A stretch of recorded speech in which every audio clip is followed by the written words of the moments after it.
LeBron James. The return of the prodigal son has made LeBron James more popular than ever, according to a California-based e-poll study. When LeBron James made his quote-unquote decision to leave Cleveland and go to Miami, he ranked 47 on a scale of 0 to 100.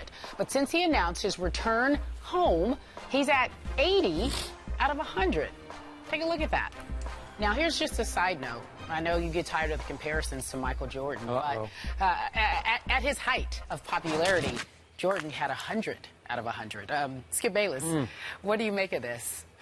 Stephen A. Smith, I want to be clear about this. Let's not read too much into a poll that was conducted that included only 1,100 participants, 1,100 people.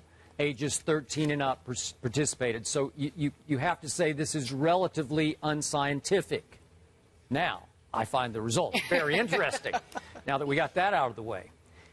This, to me, Stephen A., drives home the point that LeBron James made one of the most brilliant PR moves in the history of sports. And I don't think I am overstating this. Let's backtrack to Pat Riley's State of the Union soon after the Heat lost the NBA Finals, in which he basically challenged LeBron, and you can argue also D. Wade and Bosh, but especially LeBron, don't find the first door and run through it, because, as Pat Riley listed, all the great players lost, and lost spectacularly, and they all came back to win spectacularly. So don't find that first door, LeBron, and run through it. I can tell you for a fact that now Dwayne Wade is not altogether pleased that his best friend LeBron James basically left him high and dry. And I think it was a shock to Dwayne, even though you've told me Dwayne had to see it coming bits by bits over time. But it was still a shock to him. And it was interesting that yesterday Dwayne said his new favorite player to play against is LeBron James. So Dwayne is now on a mission to say, okay, LeBron, you basically publicly dismissed me and said you can't win with me anymore. I'm going to show you next year. So, now, bottom line to this poll, was Pat Riley able to then publicly criticize LeBron for leaving Miami? Have you heard one peep from Dwayne Wade publicly criticizing LeBron for leaving him? No, he went home. It's beautiful. It's brilliant, because there's really nothing you can say. Does anybody really remember or care that LeBron's team just recently lost the NBA Finals to 3 aging superstars by a record number of points? No, he went home. It's beautiful. And I must say, I misread the tea leaves early on, because I told you the first day we spoke about it, what's he doing? It looks like he's going to a very young team with zero playoff, or very little playoff experience except for Varejao with LeBron. And it had lost a number of its better players from last year when they went 33 and 49. And I thought, LeBron's going to have no shot here. Now it looks like they might land Kevin Love on top of Mike Miller and Ray Allen. And all of a sudden, LeBron has maybe not quite as good a chance to win as he had last year with D. Wade and Bosh, but a pretty good shot to win the East next year. So I say, way to go, LeBron James. And the poll backs that up.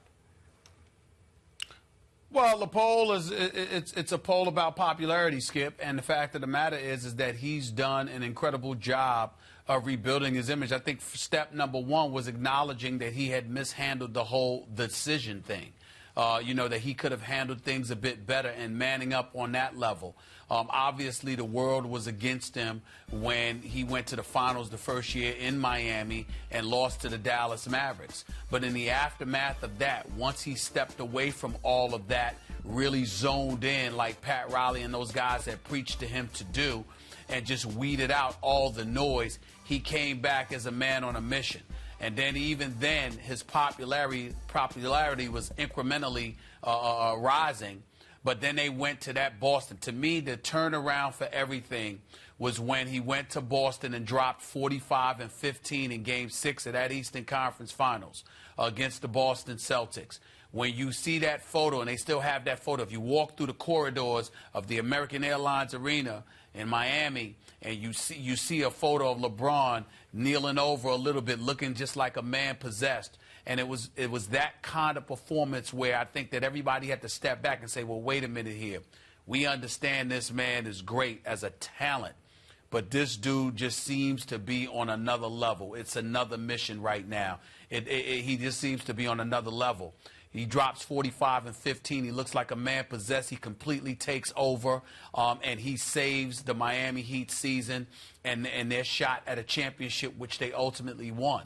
And I think that gave everybody cause to pause. It was the defining moment that he had risen in the biggest moment of his career to that point, because other moments it just didn't equate to what that moment would have meant. Had they lost to the Boston Celtics in the Eastern Conference Finals that year, LeBron and them may have never recovered. And by the way, so from that point forward, his popularity at that point hit its high point. I think that was 87. Oh, was it 87? Like 2010. I believe that was the 87 point. I'm not sure about that, but there was a point in 2010 when he hit 87.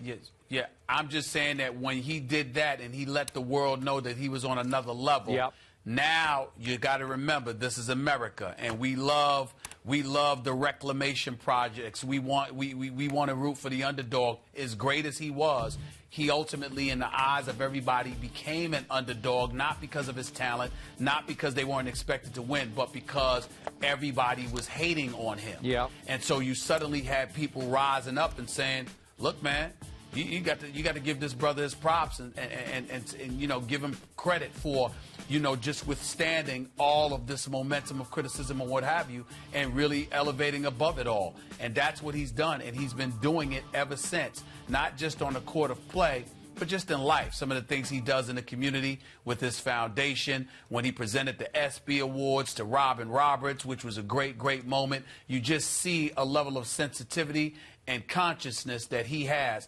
not just as a professional athlete, but as somebody who's trying to contribute to the community at large. And I think that helped ingratiate himself with a lot of people I get all that, in America and throughout the world. But remember, there's still been, as the president and CEO of the E-Poll pointed out, he's been on one of the all-time roller coaster rides with his numbers that he's registered in the E-Poll each year. Don't forget, he did freeze up in that finals against Dallas, and then his popularity sank. And then with the decision, it really sank to his low point. And then I thought it was incredible, Stephen A.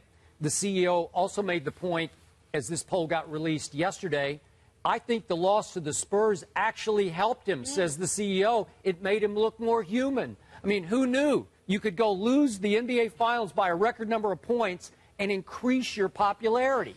Well, explain that to me. But it's not, because it's not about him losing. It's who he lost to.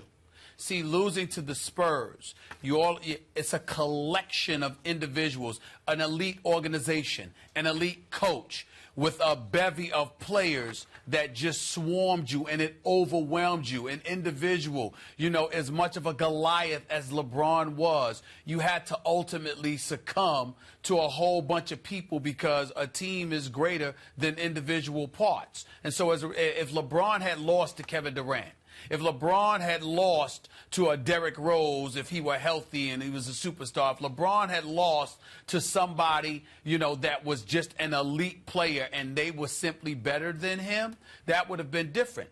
But in reality, we all had to reach the conclusion that LeBron was playing on an inferior team because the Spurs obviously were better. And they were healthier, because obviously Miami didn't have Dwayne Wade healthy and what have you. And all of those things contributed to basically humanizing LeBron James. No matter how great you are, he needs help just like everybody else. No matter how great you are, or no matter how much life seems great in the glitz and glamour of South Beach, there's nothing better than going home, even if it is to Cleveland, Ohio. Those kind of things help elevate your level of popularity, because it's something the average Joe can relate to. It's hard for them to relate to utopia and what seems like utopia. So this is the real world. Where LeBron James went back to is the real world. So you're telling me that it actually helped LeBron in the big picture to lose to Patty Mills and Boris Diaw, right? Yeah. Yeah, rather than Kevin Durant. That's what I'm saying. Wow, that's good to know. Okay, so listen. Who knew? This CEO you refer to said that he doubts if anyone will ever get to 100 like Mike, but he thinks before LeBron retires. LeBron can't get a break. Like the bottom line to the story is, well, he'll you probably can be never there. catch Jordan in You can't. popularity. He won't. But he says 90s at the most. Let's talk some football when we come back. Okay, coming up after the break.